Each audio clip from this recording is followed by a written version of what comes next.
Welcome back, sports fans, to the only CalTV show whose bracket is still alive. I'm Chris Carr. And I'm Dan Fiedler. And today we're going back and forth.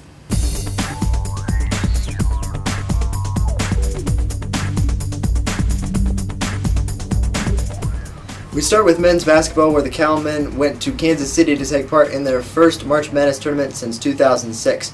Now, they lost to Maryland 84-71 in the first round, and Grievous Vasquez for the Terrapins had 27 points, while Theo Robertson had 22 for the Bears. The Bears are losers of 4 of their last 5 games to end the season. And Dan, what happened to the Bears down the stretch, and what do they need to do to improve for next year? We talked about how they lost 4 of their last 5 games, and one of those was against Arizona, who actually ended up going further than any team in the NCAA really tournament. But the bottom line is that the Bears were first and foremost a 3-point shooting team, and their shot failed them towards the end of the season. In that final game against Maryland, they shot 29% from the 3-point line, when they had been averaging around 50% for the year. Definitely failed them there. Grievous Vasquez is one of the best players on that team, right. Although I think Maryland should have also been a higher seed, possibly than a 10. So, you know, that played into it as well. A lack of experience for a lot of these Bears as well on an NCAA stage. That's a good point. All of the Bears are only getting older. The California women's swimming team captured the 2009 national championships in College Station, Texas 2 weeks ago, fending off second-place Georgia. It was the first time the Golden Bears have won the award, and Dana Vollmer was proclaimed the 2009 Swimmer of the Year for winning the 100-yard and 200-yard freestyles. She also helped the Golden Bears set an NCAA record in the 400-yard relay.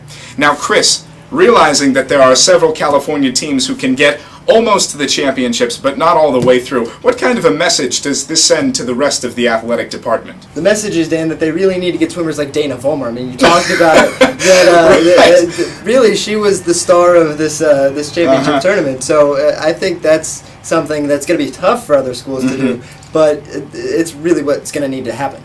We talk about how a lot of California teams tend to drop off or at least lose some close games towards the end of the season. And that was not untrue for the Golden Bears as far as women's swimming is concerned. They lost an end-of-the-season meet to Stanford right in Speaker Plaza here. Congratulations to her and the program. I mean, it's very impressive. A Pac-10 championship and then following that up by an NCAA championship. It's something that the basketball teams can learn from, too. Turning now to women's basketball, you can close the book on the careers of Ashley Walker and Devin A. Hampton as they graduate with a loss in the Sweet 16 to Connecticut and New Jersey, 77-53 on Sunday. The Bears' leading scorer was Ashley Walker with 21 points, and Devin A. Hampton only went 2 for 15 from the field.